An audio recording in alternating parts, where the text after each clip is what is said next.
자, 이제 특징주로 넘어가 보도록 할게요. 오늘은 메타가 실적 공개를 했습니다. 정규 거래에서는 1.4% 상승에 그쳤는데요. 장 마감 후 제가 들어오기 직전에 또 확인을 했더니 7.3%까지 시간의 거래 상승폭 계속 확대가 되고 있는 상황입니다. 페이스북과 인스타그램 이런 세계 최대 SNS 플랫폼을 운영하는 기업이죠. 매출 전년 대비 11% 증가하면서 320달러 기록했습니다. 시장 예상 311억 달러였으니까요. 매출액 매우 좋았습니다. 게다가 2021년 4분기 이후에 이 매출 성장 두 자릿수 기록한 게 지금 처음이거든요. 세 개 분기 동안은 오히려 역성장을 하기도 했었는데, 그래서 이 매출이 완전히 이제 플러스 성장으로 안착했다는 데 대해서 시장에서는 매우 긍정적으로 평가를 좀 하고 있는 것 같고요. 이렇게 매출이 좋았던 이유, 확실히 AI 기반으로 해서 얘들이 광고 노출을 시키고 뭐 이러다 보니까 광고 쪽이 매우 좋았습니다. 그래서 광고 매출 개선되고 릴, 쇼폼인 릴이 이제는 수익화에 들어가면서 이 부분에 있어서 이제 매출이 유의미한 매출 성장을 달성했다라고 해석이 나오고 있고요. EPS도 역시 좋았습니다. 전년 대비 21% 증가하면서 예상치 웃도는 서프라이즈 실적 기록했습니다. 지금이야 우리가 이제 광고 매출에 집중하고 이제 성장 바닥 찍고 성장세로 돌아오고 뭐 요런 데 우리가 집중을 하고 있지만, 사실 메타 작년에 막 발목 잡고 이제 망한다 했던 게 바로 요 리얼리티 랩스 부분이잖아요. 그러니까 메타버스 이쪽을 하는 뭐 가상현실, 증강현실 뭐 이런 사업을 진행하고 있는 데가 리얼리티 앱스인데, 여기는 확실히 여전히 별로예요.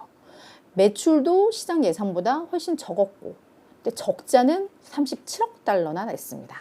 시장에서는 한 35억 달러 예상을 했는데 확실히 이 리얼리티 랩스는 안정화 찾기까지는 시간이 걸릴 것 같아요. 그래서 저커버거 같은 경우에도 우리는 결국 미래 비전은 또 요 메타버스 쪽 증강현실, 가상현실 이쪽에서 우리가 찾고 있기 때문에 우리는 계속해서 높은 품질을 위해서 투자를 할 것이고, 그러면 계속해서 적자는 좀 늘어날 거야 라고 얘기를 했어요.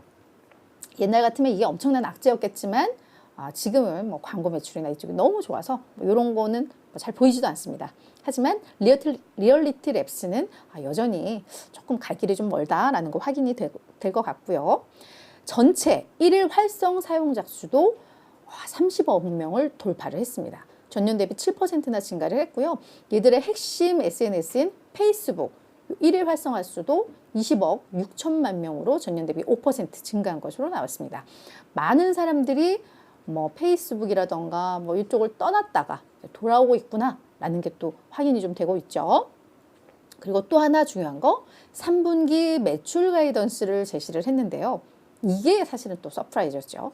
우리 한 320억 달러에서 345억 달러로 이번보다도 더 많이 증가할 거야 라고 얘기를 했는데, 사실 시장에서는 한 310억 달러 예상을 했으니까 매출 서프라이즈가 2분기보다 더 커질 거라는 거죠. 그리고 이거 대충 계산해보면 전년 대비 약 15% 성장하는 수치이기 때문에 시장에서는 이런 부분에 대해서 매우 긍정적으로 평가를 했다 보시면 될 것 같고요. 두 번째 특징주는 보잉입니다. 보잉 9% 가까이 급등하면서 52주 신고가 기록을 했습니다. 네, 항공기 제조업체이죠. 매출액 전년 대비 18% 증가하면서 시장의 예상치 많이 웃돌았고요. 조정 EPS는 보잉은 이제 아직 적자잖아요. 그래서 한 82센트 적자를 기록했는데 시장 예상보다는 적자 폭이 적었습니다. 근데 뭐 요 정도면 뭐 그래 잘했다 라는 생각이 좀 드는데, 사실 하이라이트는 그 아래 제가 빨간색으로 칠해놓은 요 잉여 현금 흐름입니다. 이게 시장에서는 한 9천만 달러 정도 잉여 현금 흐름 이번 분기에 창출을 했으려니 했는데 26억 달러나 만든 거예요. 대단하죠. 그래서 사실은 오늘 주가 상승의 가장 핵심 이유는 잉여 현금 흐름. 와, 현금 얘네 진짜 잘 만들어냈구나 라는 요 부분입니다. 그래서 이렇게 매출도 많이 늘고 현금 흐름도 개선됐던 이유, 일단 상업용 항공기 제트기 인도 실적이 너무 좋았고, 그다음 이제 수요들이 많잖아요 요즘, 그죠? 그러면서 이게 전년 대비 41%나 증가했거든요. 여기에다가 뭐 서비스 사업 부문도 약 10% 정도 성장한 것으로 나옵니다. 그래서 요 두 가지, 항공기 인도 실적 매우 좋아지면서 매출 성장이 가팔라졌다는 거, 게다가 잉여 현금 흐름 서프라이즈였다는 거, 요게 오늘 주가 상승의 가장 핵심 이유입니다. 세 번째는 텔라닥 헬스입니다. 놀라셨죠? 네, 27% 급등했습니다. 텔라닥 헬스는 개인적으로 제가 많이 또 애정을 갖고 있어요. 제가 이 주식을 갖고 있는 거는 아닙니다만 제가 1년 전에 요 프로그램을 시작을 하면서 아마 제가 시작했던 초기에 다뤘던 종목이에요. 그래서 디지털 원격 진료 서비스 제공 기업인데 그때는 뭐 미국 기업들 제가 사실 그때는 페이스북의 모회사가 메타인지도 잘 몰랐고 저커버그가 누군지 말게 뭐야 막 이럴 때였거든요. 그럴 때 그러니까 미국 기업도 하나하나 공부하는 게 좀 이제 많이 버겁게 공부할 때 그러니까 하나 진짜 처음부터 공부해야 됐으니까 그때 이제 다뤘던 종목인데 되게 재밌다. 이런 기업들도 있구나. 막 이러면서 했던 기억이 나고 그때 또 요때 했던 요 영상이 클릭수도 많이 나오고 하면서 그냥 애정이 많이 가는 그런 기업인데 자 오늘 실적을 공개를 했습니다. 근데 아마 그 이후에 어려움을 좀 많이 겪었던 것 같고 그리고 텔라닥 헬스는 개인적으로 그 우리 캐시우드가 매우 또 좋아하는 종목이에요. 요즘 캐시우드 그 펀드 아크펀드가 요즘 성장률 엄청난 거 아시죠? 올 들어서 뭐 지금 수익률이 50%를 넘어섰다. 왜? 이 빅테크 기업들을 엄청 많이 그 안에다가 편입을 하고 있으니까. 근데 텔라닥 헬스도 상당히 많이 안고 가거든요.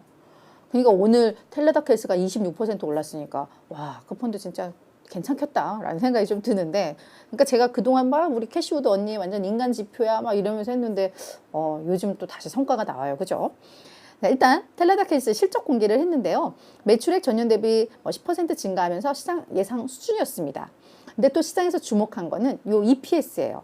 물론 적자입니다. 40센트 적자이고 시장의 예상보다는 시장은 41센트 적자 예상을 했으니까 예상보다는 괜찮은데 우리 전년도를 좀 보자고요. 전년도에 주당 순손실이 19달러에 달했거든요. 적자폭 지금 다 줄인 겁니다. 이 부분에 이제 시장에서는 많이 반긴 거죠. 그래서 이제 좀 정상화되나 보다라는 그런 부분.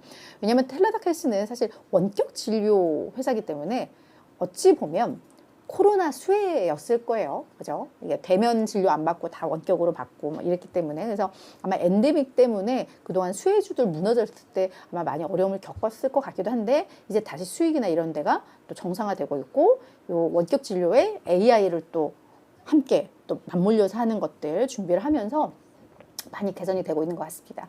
그러면서 이제 연간 매출 가이던스라던가 EPS 요 가이던스도 상향 조정했다라는 거 이런 부분 좀 아시면 좋을 것 같아요. 자 마지막 특징주는 오늘 샤오펑입니다. 샤오펑도 오늘 27% 급등을 했는데 샤오펑 중국의 전기차 제조 업체이죠. 정말 시장에서 생각지도 못했던 호재가 좀 터졌습니다.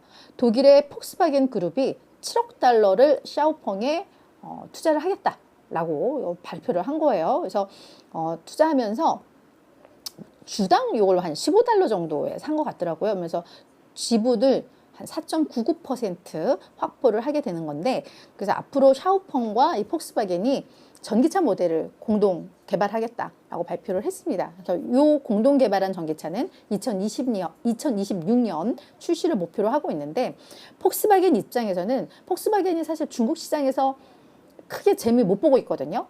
근데 이제 중국 시장을 더 좀 개척하고 거기에서 경쟁력을 더 확보하기 위해서 이번 파트너십 체결 이건 괜찮다라는 평가가 나오고 샤오펑 입장에서는 지금 이런 전기차 스타트업들 가장 큰 이슈가 현금이잖아요. 현금, 자금 조달. 근데 지금 7억 달러 그냥 뚝 또 투자를 받았으니까 샤오펑 입장에서도 이거 매우 긍정적이죠. 그래서 양사 모두에게 이건 좀 윈윈이 되는 그런 거래 같다. 라는 분석들이 나오면서 특히 샤오펑 주가가 급등을 했다. 이렇게 이해를 하시면 될 것 같습니다.